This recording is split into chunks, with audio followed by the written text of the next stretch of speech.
पहा सुखी जीवनाचा मंत्र। तर माझा प्रश्न असा आहे की फ्रिकल्ड पेनिसेस काय असतात आणि ते नॉर्मल असतात का? परत एकदा विचार, मला नाही काय आलं. फ्रिकल्ड पेनिस काय असतात राईट. आणि ते नॉर्मल असतात का? फ्रिकल्ड बरोबर आहे.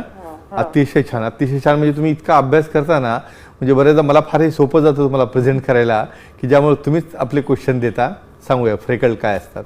बघा, बरेचदा आपण ऐकताना सुद्धा ते लक्षात येत नाही. बरोबर, म्हणजे तुम्ही विचार करा, ज्याला काहीच माहित नाही त्याला याबद्दल काही सांगता येईल का?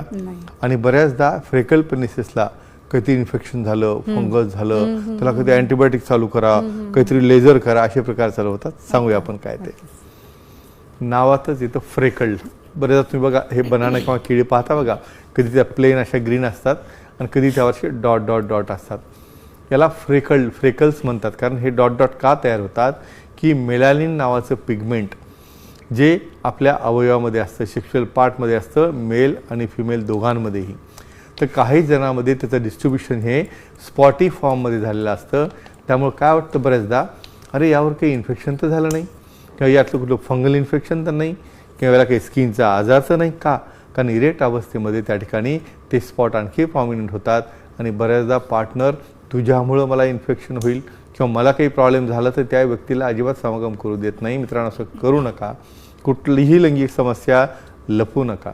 सेक्सॉलॉजी, इंडॉलॉजी जे आहेत, जे क्वालिफाईड, त्यांना दाखवल्यानंतर हे व्हेरिएशन आपल्याला कळतं. एक गोष्ट आणखी नमूद करतो, बऱ्याचदा फंगल इन्फेक्शनमुळे देखील असे स्पॉट येतात, रेड असतात, त्याला इचिंग होतं, त्याला ब्लिडिंग होत असतं. मग अशा वेळेला ते नॉर्मल समजायचं नाही, तज्ज्ञांना भेटा, ट्रीटमेंट घ्यायची आणि त्यातनं बाहेर यायचं.